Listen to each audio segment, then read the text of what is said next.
Thank you and welcome to the show this morning. The topic this morning is the Constitution and the Civil War amendments. And we're fortunate to have with us to talk about the United States Constitution and the 3 amendments that ended slavery, gave Africans citizenship, and eventually the right to vote, Dr. Julian Blackshear. And of course, Dr. Blackshear, let me welcome you to the show this morning. Thank you. And also note that when I talked about the 13th, 14th, and the 15th Amendments, that you've got a lot of information to add to that in a real sense might contradict some of the things that we've said in reference to that amendment. Well, I'm not so sure it will contradict. It'll supplement. How's that? Supplement, very good, and we certainly appreciate having you here. Thank you. Dr. Blackshear, you've been with us on a number of occasions, and each time you give us such excellent information. Let's start off by having you to give us sort of a short sketch in terms of the things that eventually brought you to us this morning.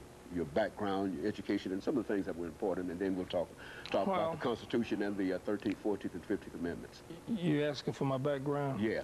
Julian Blackshear, graduated from Morehouse College in Atlanta, Georgia in 1963, after having graduated from high school in Chattanooga, Tennessee in 1959.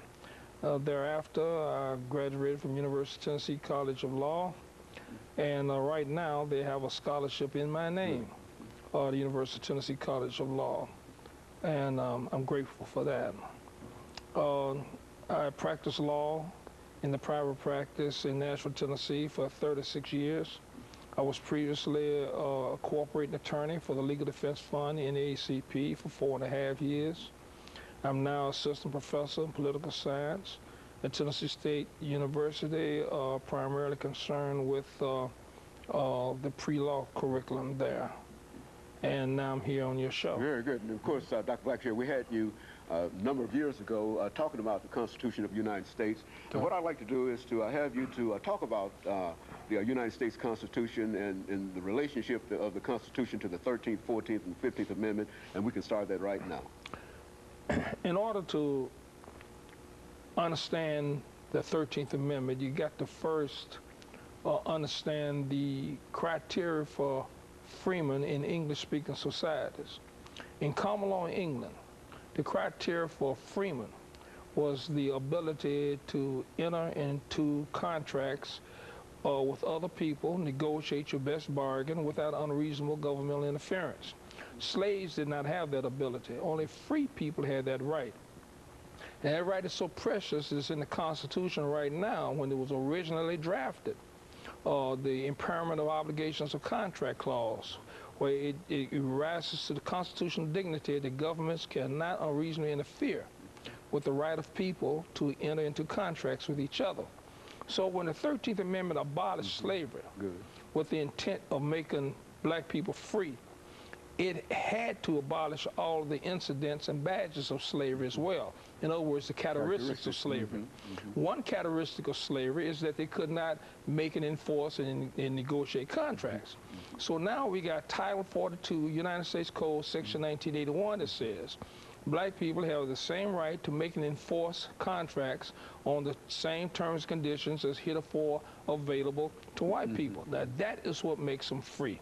So when you got private businesses that think that they have escaped the mandate of integration by not having any public involvement in their activities, but once they prevent black people from making and enforcing and negotiating contracts by coming into their businesses or submitting their children for applications, integrate the private academies and so forth, then the 13th Amendment of black people would have been violated, specifically Title 42, United States Code, Section 1981.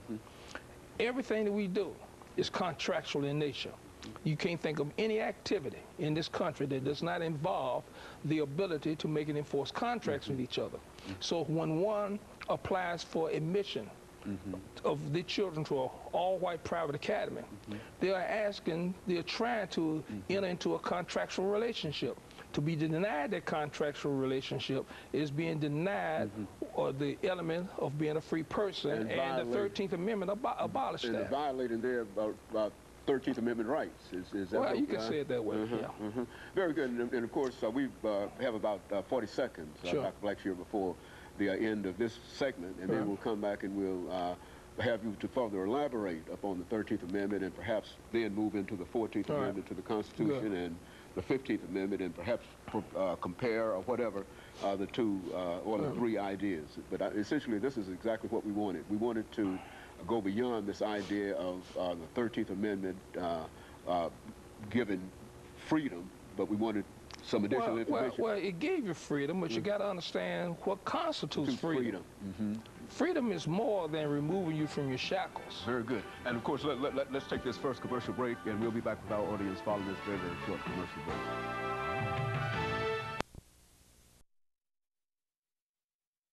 The topic is